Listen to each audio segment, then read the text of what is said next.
किसी ने बड़े कमाल की बात कही है कि जीवन के रण में खुद ही श्री कृष्ण और खुद ही अर्जुन बनना पड़ता है। रोज अपना ही सारथी बनकर जिंदगी की महाभारत से लड़ना पड़ता है। नमस्ते दोस्तों, मेरा नाम है आरजे कार्तिक। आपका स्वागत है एक नई कहानी में। आज जन्माष्टमी पर आपको जो कहानी सुनाने जा रहा हूं ये काफी कुछ सिखाएगी। कहानी शुरू होती है एक बिजनेसमैन से जो अपने बिजनेस को लेकर के काफी चिंता किया करते थे कि क्या होगा आने वाले में, कल में कैसे काम आगे बढ़ेगा, बच्चा संभाल पाएगा नहीं संभाल पाएगा। उनका एक लड़का था, वो लड़का काफी बार कहता था कि पापा मुझे मौका दो, मुझे भी बिजनेस करना आ गया है, मुझे भी एक बार संभालने दो। लेकिन वो व्यक्ति कभी मौका नहीं देता बच्चे को। एक दिन इस बिजनेसमैन को दिल का दौरा पड़ा, हार्ट अटैक की वजह से हॉस्पिटलाइज्ड हुआ, अस्पताल में भर्ती था। बच्चा दौड़ करके पहुंचा, देखा पापा एडमिट हैं। डॉक्टर्स ने कहा कि अब थोड़ा पहले से ठीक हैं, धीरे धीरे रिकवर होंगे। इस लड़के ने अपने दोस्त को कॉल किया कि भाई आजा, मेरे पापा एडमिट है। और वो दोस्त आ गया, उसने पूछा क्या हो गया पापा को, सारी बात हुई। उसके बाद ये जो बिजनेसमैन का लड़का था, इसने कहा चलना बाहर चल के आते हैं, बहुत देर हो गई इधर।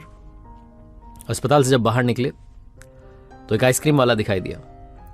बिजनेसमैन के लड़के ने कहा कि भाई आजा आइसक्रीम खाते हैं। वो लड़का चौंक गया जो दोस्त था कि यार क्या पागलपना चल रहा है, पापा अंदर भर्ती हैं, ये आइसक्रीम खा रहा है।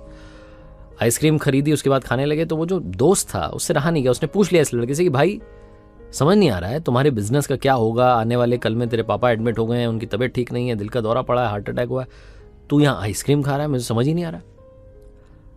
वो जो लड़का था उसने जो बात कही वो ध्यान से सुनी। उसने कहा कि मुझे मालूम है तो ये सोच रहा होगा कि मेरे पापा एडमिट है और आइसक्रीम चल रही है, मजे चल रहे हैं। नहीं, मैं भगवान श्री कृष्ण का बहुत बड़ा भक्त हूं और उनकी दो बातें हमेशा जिंदगी में याद रखता हूं। पहली बात जो हम सबको मालूम है कि काम करना है, फल की चिंता नहीं करनी है। तो जो होगा देखा जाएगा, मैं अपने काम पर फोकस करूंगा, बिजनेस भी अच्छा चलेगा। दूसरी बात, मैं तुम्हें कहानी सुनाता हूं, समझ में आ जाएगी। भगवान श्री कृष्ण की जो पत्नी थी मां रुक्मणी, इनका विवाह हुआ तो जो बड़ा बेटा हुआ उसका नाम प्रद्युम्न था।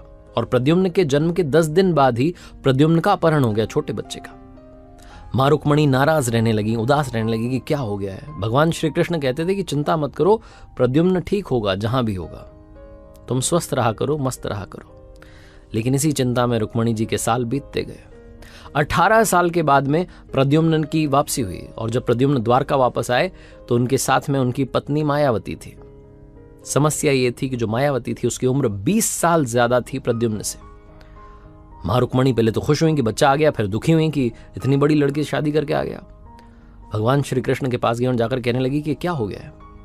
भगवान श्री कृष्ण ने कहा कि जो हो गया है उसको स्वीकार कर लो, चिंता मत करो। लेकिन मां रुक्मणी कह रही थी कि बड़ी लड़की से शादी कर ली, यही मिली थी, ये वो, पता नहीं बहुत सारी बातें। वो स्वीकार नहीं कर पा रही थी, उदास हुए जा रही थी, दुखी हुए जा रही थी। 1 साल 2 साल समय बीत रहा था, लेकिन अंदर ही अंदर वो बात उनको कचोटती रही। 8 साल के बाद में रुक्मणी जी ने स्वीकार कर लिया कि प्रद्युम्न ने जो शादी करी वो ठीक है, ज्यादा चिंता करने की जरूरत नहीं है। उस शादी को उन्होंने स्वीकार कर लिया। एक तरीके से अपनी जिंदगी के 26 साल उन्होंने उदासी में बिता दिए। ये कहानी खत्म करते हुए लड़का बोला कि भाई मैंने भी जिंदगी में स्वीकार करना सीख लिया है, क्योंकि भगवान श्री कृष्ण कहते हैं कि जो हो रहा है उसको स्वीकार कर लो, जिंदगी अपने आप सहज हो जाएगी। छोटी सी कहानी जो 2 बड़ी बातें सिखाती है, और यही बातें मैं आप तक पहुंचाना चाहता था कि जिंदगी में जो हो रहा है, life goes on, so just keep going. जिंदगी चलती चली जाती है, आप भी चलते रहिए। जो होगा अच्छा होगा, अच्छे के लिए होगा। एक बार फिर से कहना चाहता हूं, ऊपर वाले के आशीर्वाद के साथ, अपने सच्चे प्यार के साथ, अपनों के प्यार के साथ, ऊपर वाले के आशीर्वाद के साथ और अपनी सच्ची मेहनत के साथ कर दिखाओ कुछ ऐसा कि दुनिया करना चाहे आपके जैसा। याद रखिए, हर सोमवार सुबह 9:30 बजे मेरे साथ देखिए एक नई कहानी। और हाँ, आप आरजे कार्तिक मोटिवेशनल सीरीज में अब एक नई सीरीज भी देख सकते हैं जो कि शुक्रवार को सुबह 9:30 बजे आ रही है, जिसका नाम है लर्निंग सीरीज। सीखोगे नहीं तो जीतोगे कैसे।